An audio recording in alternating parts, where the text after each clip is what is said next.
Hi everyone, and welcome to this episode of the Kaz.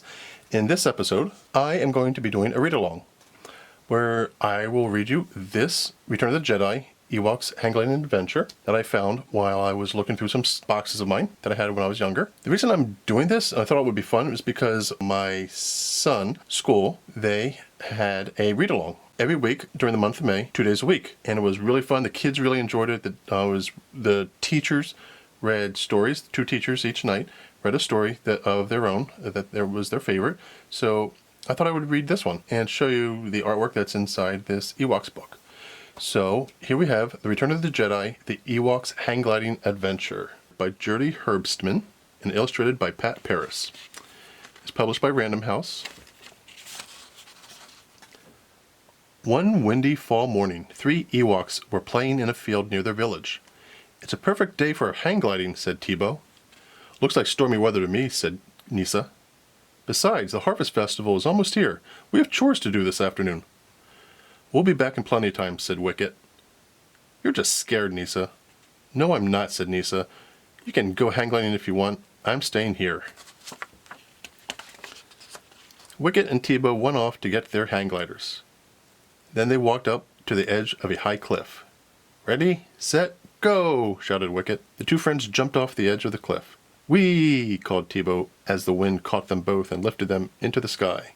"We're flying!" cried Wicket. Wicket and Tebow glided happily through the air, sometimes soaring high above the trees. Soon they were quite far from home. Then suddenly the sky grew dark and the storm clouds appeared. The wind turned cold and began to howl. It blew Tebow and Wicket around and around. "Don't fly so far away!" cried Tebow. "Wait for me!" "I can't help it!" shouted Wicket. "The wind is too strong!" Big gust of wind blew Wicket around and down until he landed with a thump on the forest floor. As he struggled to his feet, there was a loud thunderclap. Lightning split the sky and rain came pouring down. Wicket saw a narrow opening in a rocky wall nearby. It was the entrance to a cave, and he dashed inside to get out of the rain. It was dark and spooky in the cave. Wicket sat down against a wall, feeling lonely and a little scared. "I hope Tebow is all right, wherever he is," he thought. Just then a dark figure appeared at the entrance to the cave. Who's there?" called Wicket, his voice shaking. "It's Tebow," cried a scared voice. "You're safe," cried Wicket. "I'm so glad." "But what are we going to do, Wicket?" asked Tebow. "We're lost, and I'm afraid. And I'm hungry, too." "So am I," said Wicket. "When the rain stops, we can go exploring." The 2 friends sat in the cave and listened to the falling rain. "I wonder what Nisa is doing now," said Wicket. "She's probably eating lunch," said Tebow mournfully. Back in the village, everyone was getting ready for the Harvest Festival. Some Ewoks were cooking. Others, like Nisa, were weaving baskets. Wicket was supposed to be scouting for nuts and berries. Tebow should have been chopping wood. Only Nisa knew why they were not around. "I hope they're having fun hang-gliding while we're hard at work," she grumbled to herself.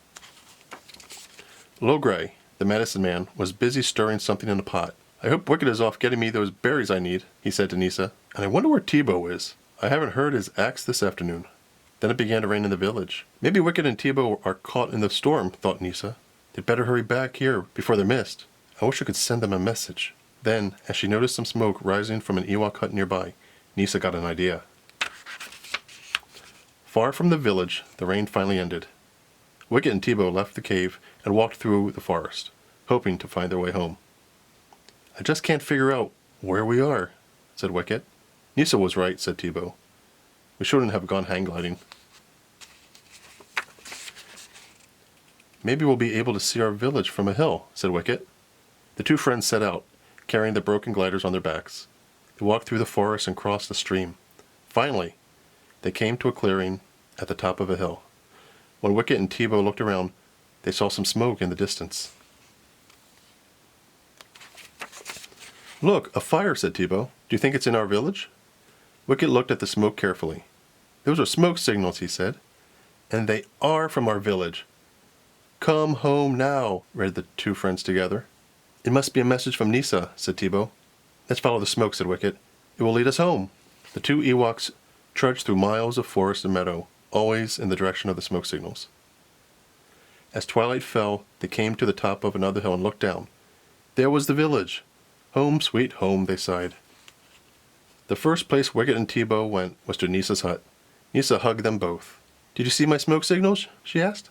Yes, and thank you, Nisa. You got us out of a real jam, said Teebo. Nisa, remember when I said you were too scared to go hang gliding? Asked Wicket. I certainly do, said Nisa. Well, I'm sorry, said Wicket. You were right about the storm. Thanks, said Nisa. Now you owe me a favor. Anything, said Wicket and Teebo. You can do the rest of my chores for the Harvest Festival tomorrow, Nisa said. And I'll never tell the others that you were playing instead of working today, Nisa said. Well, all right, said Wicket. Is there anything to eat? Asked Teebo. I'm so hungry. How about some bread and jam? Said Nisa. She took the food out of the cupboard. Now this is the kind of jam I like, said Teebo, and the three friends sat down to a delicious meal. And that's it. And thanks for reading along with me in this episode of the Kaz, as we read the Ewoks hang gliding adventure from The Return of the Jedi. Looks like there's other mini books here, other mini storybooks starring the lovable Ewoks. The Baby Ewoks Picnic Surprise, 3 Cheers for Nisa, the Ewoks hang gliding adventure, which we just read, and Wicket Finds a Way. And looks like they were all for $1.25 way back when. So, thanks for coming to this episode of the Kaz. Please like and subscribe, and I'll read along with you later. Thanks. Bye.